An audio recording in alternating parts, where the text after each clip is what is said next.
6 de junio de 1944, playa de Omaha, Normandía. Los restos de los tanques son testigos de la tragedia. El desembarque de las tropas angloamericanas fue repelido. Este día quedará marcado en los anales del Tercer Reich como el día en que los aliados perdieron Europa. Desde la batalla de Kursk y la derrota de varios ejércitos soviéticos, la Alemania nazi logró imponer un armisticio a Stalin. Por esta razón, 2 millones de soldados fueron retirados del frente oriental y se fortalecieron las guarniciones del muro atlántico para prevenir posibles invasiones. Hoy, incapaces de luchar contra el ejército alemán, los aliados ya no pueden derrotar a los nazis. Europa está en manos de Hitler. Pero nada de eso sucedió. En 1943, un pequeño grano de arena frustró los planes de los alemanes y alteró el equilibrio de fuerzas en la Segunda Guerra Mundial. Nuestra historia no es más que una serie de eventos increíbles. Cada uno de nosotros puede influir en su curso, desde el nacimiento de un imperio milenario hasta la muerte de una floreciente civilización. Desde el genio creativo de un puñado de hombres hasta una revolución cultural mundial. Desde la más oscura de las visiones totalitarias hasta la más horrible de las devastadoras guerras. Desde la heroica resistencia de todo un pueblo hasta la determinación férrea de una minoría. La más mínima de nuestras decisiones puede influir en el futuro de la humanidad. Conocer el pasado es prever el futuro. Kursk, la Unión Soviética contraataca. 22 de junio de 1941. Comienzo de la Operación Barbarroja. El Tercer Reich invade la Unión Soviética. Primavera de 1943, los soviéticos deciden fortalecer la región de Kursk y esperar el ataque del ejército alemán. 30 de abril de 1945. Después de casi 4 años de inmisericordias batallas, el Ejército Rojo lucha contra los últimos defensores del Tercer Reich en Berlín. Estos 3 eventos íntimamente relacionados son los momentos clave en la Segunda Guerra Mundial y la caída del Tercer Reich.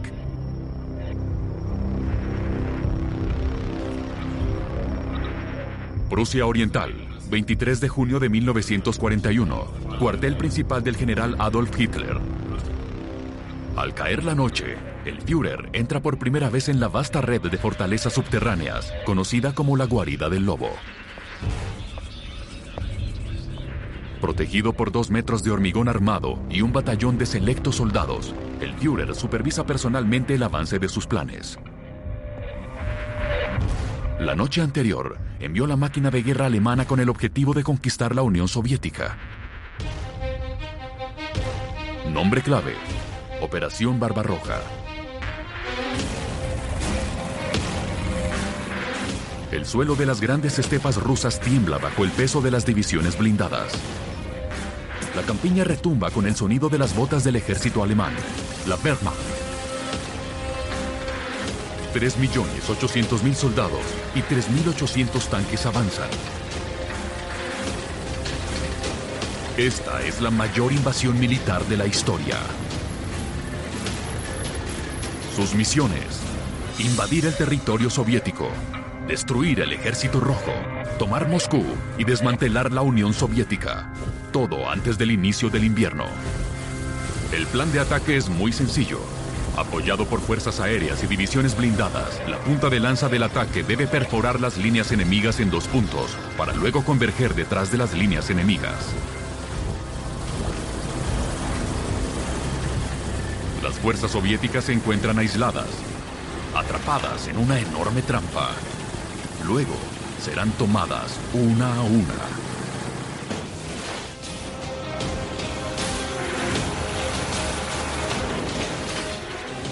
Liderados por competentes oficiales y apoyados por la protección omnipresente en los cielos, la comunicación por radio y la sólida experiencia de combate, los ejércitos del Tercer Reich aplastan las defensas soviéticas. El Ejército Rojo está angustiado. Víctima de las grandes purgas de Stalin, sus comandantes están mal preparados y su estrategia es obsoleta.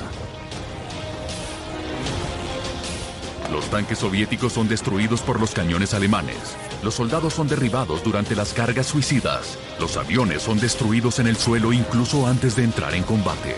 Las pérdidas son terribles. Nada puede detener la máquina alemana. Minsk cae en una semana. El 10 de julio, los soldados del Tercer Reich llegan a Smolensk y cruzan el Dnieper.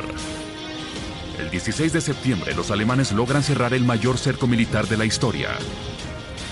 En Kiev, los soviéticos sufren más de 600.000 pérdidas. La Unión Soviética está de rodillas. A finales de diciembre ya perdió 3 millones de hombres.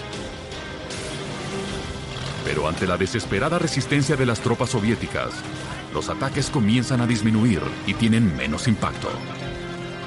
Después de recorrer 650 kilómetros a través de territorio ruso, la Wehrmacht está empantanada por los lodosos torrentes de octubre. Cuando las divisiones de Panzer finalmente llegan a Moscú, los primeros copos de nieve comienzan a caer. El invierno, el fiel aliado ruso, entra en la batalla. Bienvenidos a la memoria de la humanidad. Cada evento histórico, independientemente de cuán pequeño sea, se registra y se conecta. Solo se necesita cambiar uno solo para modificar a todos los demás. Aquí podemos controlar el tiempo, analizar y comparar miles de millones de eventos para reescribir la historia de maneras infinitas.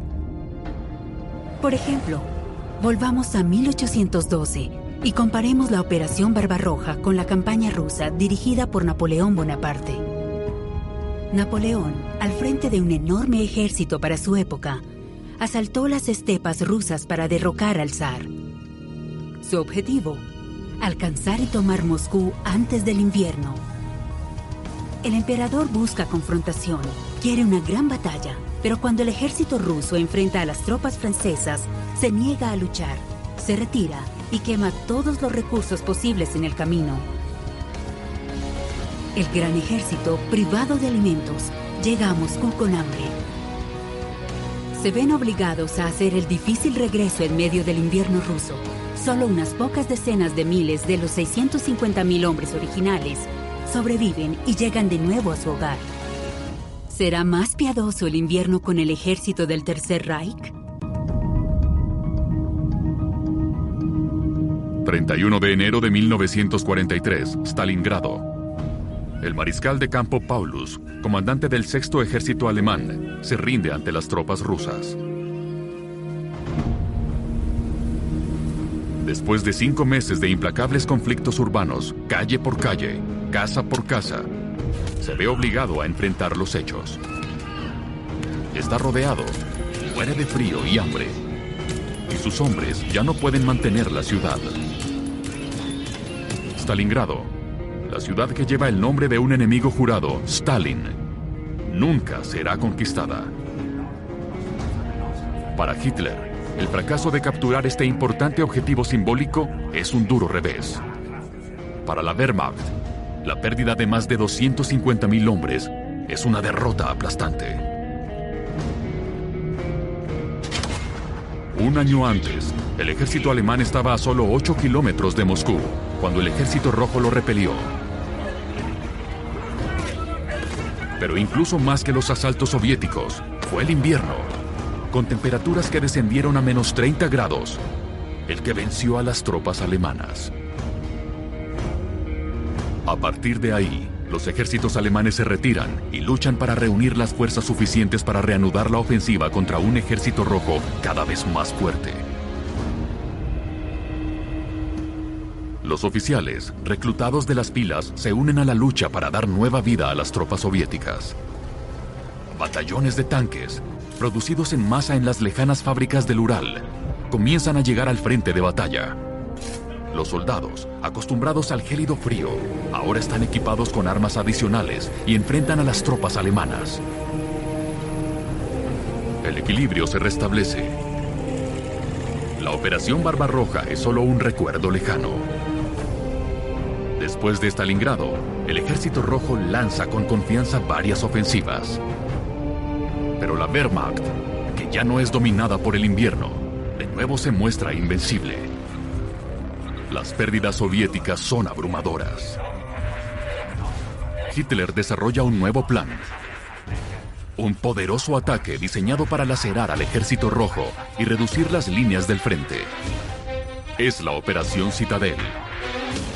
Se lleva a cabo alrededor de la ciudad de Kursk, donde numerosas tropas soviéticas están casi rodeadas por las fuerzas alemanas, formando un destacado en la línea del frente. El objetivo: aprovechar la ventaja de la velocidad y la sorpresa, aislar a los ejércitos soviéticos con amplios movimientos envolventes y luego dominar a los sobrevivientes. Se ensamblan 50 divisiones, 900.000 hombres y 2.700 vehículos de combate. Prudentemente, Hitler retrasa la fecha del ataque varias veces. Está esperando la llegada inminente de sus nuevos tanques, el Panther y el Tiger. Modernas y devastadoras bestias de guerra que otorgan la ventaja de una tecnología superior a sus ejércitos.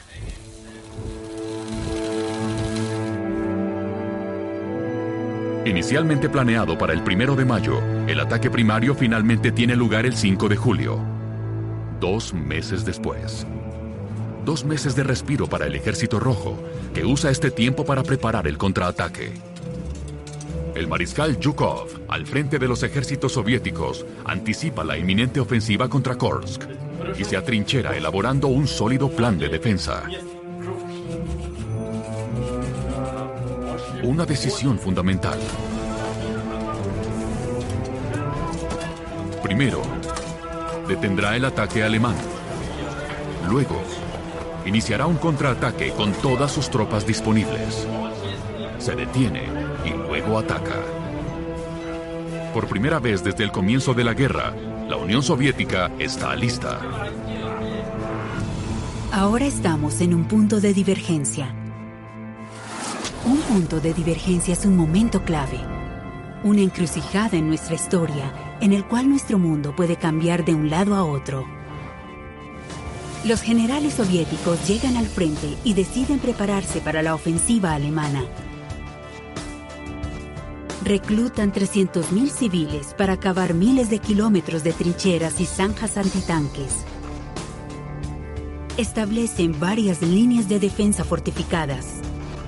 1 millón de minas, casi unas 3.000 por kilómetro cuadrado, se extienden por todo el frente.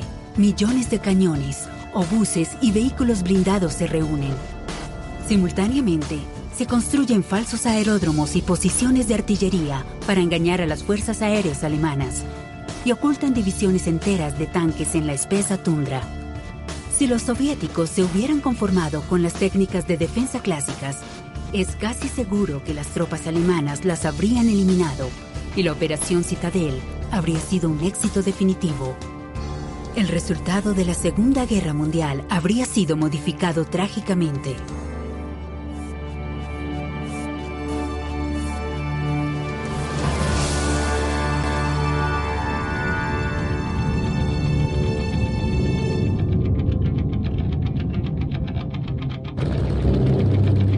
La noche del 5 de julio de 1943, comienza la Operación Citadel. 2 en punto de la mañana, las divisiones alemanas se preparan en silencio.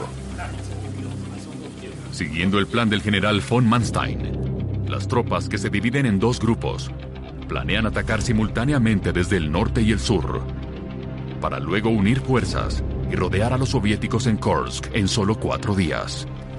Las 2 tenazas de un escorpión gigante. En poco tiempo, aprovechando la oscuridad, inician el ataque sorpresa.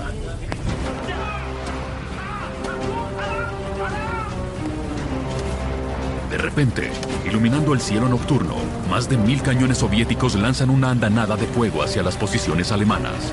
El mensaje es claro: el Ejército Rojo está al tanto del ataque y listo para defenderse. Al amanecer, los motores arrojan humo negro y la naturaleza comienza a temblar. Los poderosos Panzer avanzan hacia su objetivo. Estos tanques, que pesan varias docenas de toneladas, son puños de hierro, armas de devastación.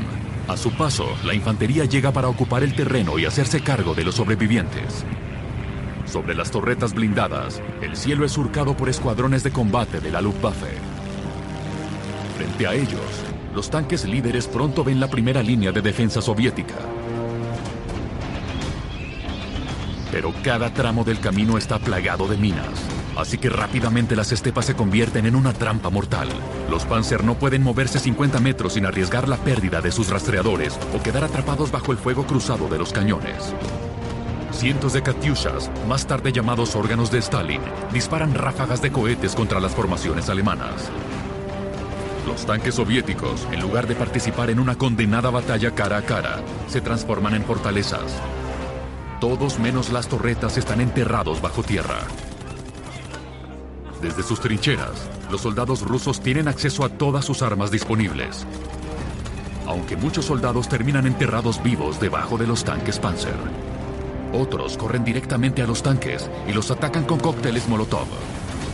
La infantería ya no carga en oleadas sucesivas como en 1941, sino que cada línea se retira sucesivamente, de posición en posición, cubriéndose entre sí. Citadel es repelida. En la tarde del séptimo día, los ejércitos del Tercer Reich han avanzado dolorosamente 30 kilómetros, lo cual está muy lejos de su objetivo original. A pesar del apoyo masivo de la Fuerza Aérea, incluso de la División Panzer, luchan por avanzar. Aún así, los generales alemanes están convencidos de que los soviéticos están a punto de rendirse. Las pérdidas rusas han sido terribles, y pronto Kursk será suyo. Pero desconocen la increíble cantidad de soldados y tanques de reserva que esperan para ayudar al Ejército Rojo. 2 tanques de asalto, 2 estrategias diferentes. El T-34 soviético es económico, producido en masa y conocido por vencer al máximo número de enemigos. Es rústico y fácil de usar. Su relación peso-potencia-armamento lo convierte en un tanque versátil y formidable. En el transcurso del conflicto, las fábricas soviéticas produjeron casi 50.000 de estos vehículos. En comparación, el tanque Tiger alemán es una obra maestra de ingeniería y un monstruo con una temible potencia de fuego, equipado con el famoso cañón de alta velocidad de 88 milímetros y una gruesa armadura que lo hace casi invulnerable ante el T-34. Sin embargo, sus 57 toneladas son una desventaja para este mastodonte. Debido a su complejo diseño y su elevado costo, solo 1.347 unidades logran salir de las líneas de ensamblaje. En Kursk, los alemanes solo tienen 146 Tiger alineados frente a innumerables T-34. Un ejército de Davids contra un puñado de Goliaths. 12 de julio en Prokhorovka. El quinto ejército se enfrenta a la división SS de Panzer. El alcance efectivo de las armas soviéticas es de 500 metros. Un Tiger puede destruir objetivos hasta una distancia de 2 kilómetros. Los tanques líderes rusos no tienen más opción que dirigir sus máquinas directamente hacia los mastodontes alemanes. Disparando proyectil tras proyectil, con una precisión impecable, los Panzer trituran a los T-34. Cuando se enfrenta a los Tiger, el ejército soviético usa su mayor ventaja, sus números. Pagando como precio los horrendos recuentos de cadáveres y desafiando un diluvio de fuego, las tropas rusas avanzan a toda velocidad hacia los pesados tanques alemanes. Acero contra acero, es una lucha de titanes. La ambiciosa estrategia alemana se convierte en una furiosa batalla 1 a 1 entre tanques de asalto. Rápidamente, el campo de batalla se ve sumido en un caos indescriptible, donde cada equipo de tanques lucha solitario en medio de humo y llamas, mientras es rodeado por los enemigos. Disparos a corta distancia salen desde los cañones. Las placas de acero laterales son arrancadas de los tanques y las torretas son trituradas y lanzadas al aire.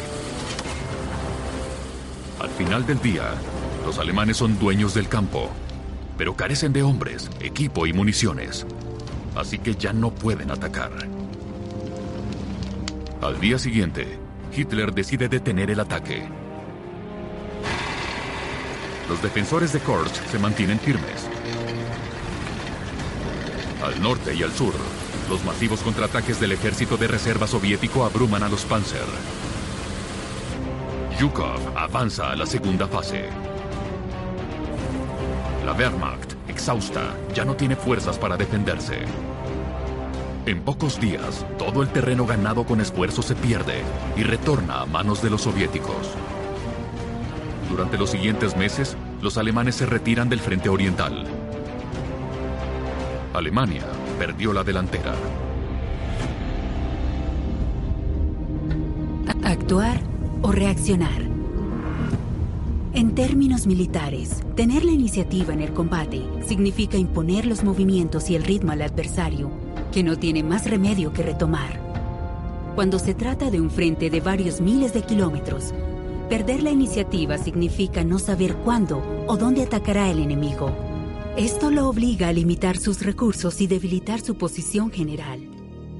En 1940, durante la Batalla de Francia, las fuerzas franco-inglesas se encuentran bajo la constante presión de las divisiones alemanas, que mantienen la iniciativa desde el comienzo hasta el final de la campaña. La victoria en Kursk le da la iniciativa al Ejército Rojo. Los soviéticos explotarían hábilmente esta ventaja.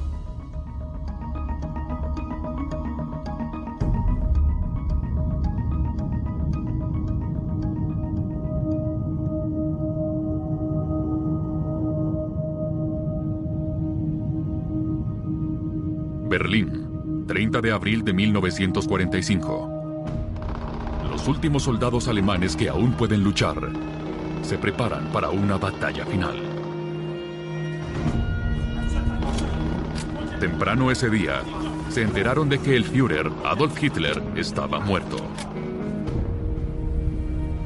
A los pies del Reichstag, sede del Parlamento y símbolo del Tercer Reich, pusieron en juego sus últimas piezas de artillería. No esperan lástima de los soldados del Ejército Rojo, que podían alcanzarlos en cualquier momento. El poderoso ejército que 4 años antes había barrido la Unión Soviética ya no es capaz de detener la aplanadora rusa.